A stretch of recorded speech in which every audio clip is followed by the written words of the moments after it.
नमस्कार, आप देख रहे हैं टोटल न्यूज। मैं हूं आपके साथ गौरांश श्रीवास्तव। आज लॉकडाउन पार्ट 2 का 11वां दिन है। क्या कुछ रियायतें दी गई हैं और क्या है देश में कोरोना की स्थिति, विस्तार से इस पर चर्चा करेंगे। लेकिन उससे पहले एक नजर डाल लेते हैं कोरोना बुलेटिन पर।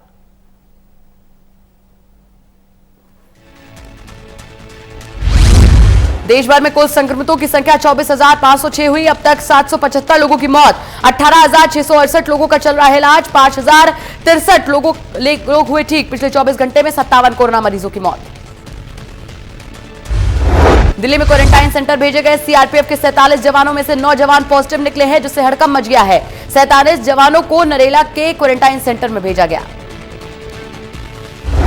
महाराष्ट्र में कोरोना मरीजों की संख्या हुई 6,817। महाराष्ट्र में कुल 301 लोगों की मौत। महाराष्ट्र में 840 कोरोना मरीज हो चुके हैं ठीक। तो वहीं गुजरात में पिछले 24 घंटे में 191 नए मामले आए सामने, जबकि 15 लोगों की हो चुकी है मौत।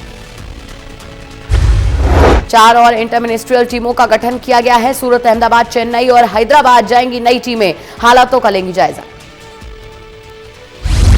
लव अग्रवाल ने बताया कि कोरोना के मामले में हमारा रिकवरी रेट 20.57% रहा। भारत में कोरोना से अब तक 700 से ज्यादा लोगों की गई जान। स्वास्थ्य मंत्रालय के मुताबिक बीते 28 दिनों में 15 जिलों में कोई नया केस सामने नहीं आया है। अब तक देश में 80 ऐसे जिले हैं जिनमें बीते 14 दिनों में कोई भी नया केस सामने नहीं आया। दिल्ली में एक और पुलिसकर्मी ने क्वारंटाइन सेंटर की व्यवस्था पर सवाल उठाए हैं। दिल्ली पुलिस के एएसआई ने मंडौली जेल स्टाफ क्वार्टरों में बने क्वारंटाइन को खराब बताया है, जिसके बाद पत्र लिखकर एएसआई को अपोलो अस्पताल में शिफ्ट करने की अपील की गई है। कोरोना वायरस संकट के बीच में देश भर के सरपंचों को वीडियो कॉन्फ्रेंसिंग के जरिए किया गया संबोधित। केंद्रीय मंत्री नरेंद्र सिंह तोमर भी चर्चा में रहे मौजूद। पीएम मोदी ने ई ग्राम स्वराज पोर्टल का किया उद्घाटन। बोले, गांव ने दिया 2 गज दूरी का मैसेज। सम्मान अवार्ड पाने वाले सरपंचों को दी बधाई। गृह मंत्रालय का बड़ा आदेश। देश में आज से सभी दुकानों को शर्तों के साथ खोलने की छूट। 50% स्टाफ कर सकेगा काम। मास्क लगाना और सोशल डिस्टेंसिंग का पालन करना अनिवार्य। यमुनानगर में प्रवासी मजदूरों को हरियाणा रोडवेज से भेजा जा रहा है। उनके शहर उत्तर प्रदेश के विभिन्न जिलों के लिए हरियाणा रोडवेज की बसों को किया गया रवाना। पिछले 1 महीने से शेल्टर होम में रह रहे थे प्रवासी मजदूर।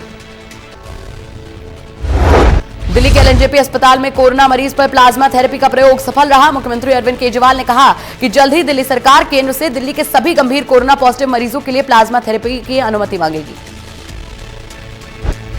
कोरोना से ठीक हुए लोगों से अरविंद केजरीवाल और डॉक्टर्स की खास अपील। कहा, देशभक्ति दिखाएं, डोनेट करें प्लाज्मा। दिल्ली में कोरोना के 4 मरीजों पर प्लाज्मा थेरेपी का ट्रायल। नतीजे उत्साहवर्धक, डोनर का रोल बेहद अहम।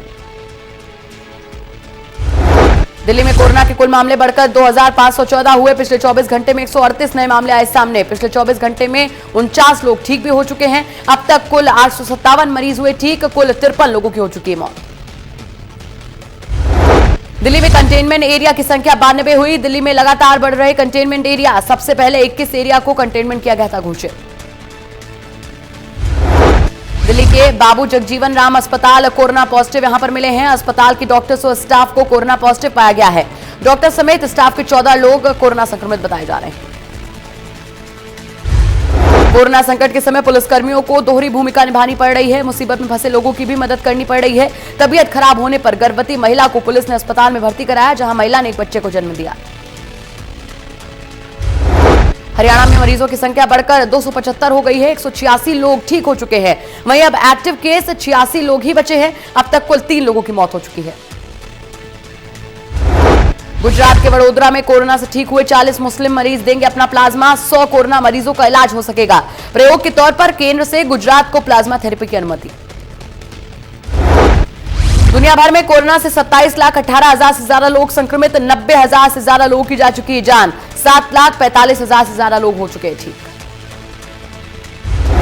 खराब टेस्ट किट भेजने वालों पर केंद्र सरकार का बड़ा फैसला। जहां से आई है किट वहीं वापस भेजेंगे। खराब टेस्ट किटों की वजह से डॉक्टर्स को हो रही है परेशानी।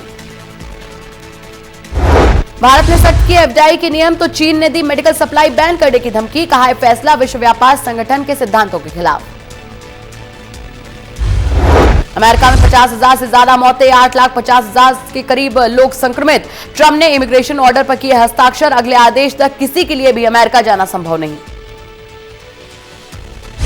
पवित्र रमजान का महीना आज से शुरू। धर्मगुरुओं ने की घरों से ही इबादत की अपील। ईदगाह के इमाम और मुसलमान धर्मगुरुओं ने की अपील। इस बार 14.5 घंटे के होंगे रोजे, दिखा चांद।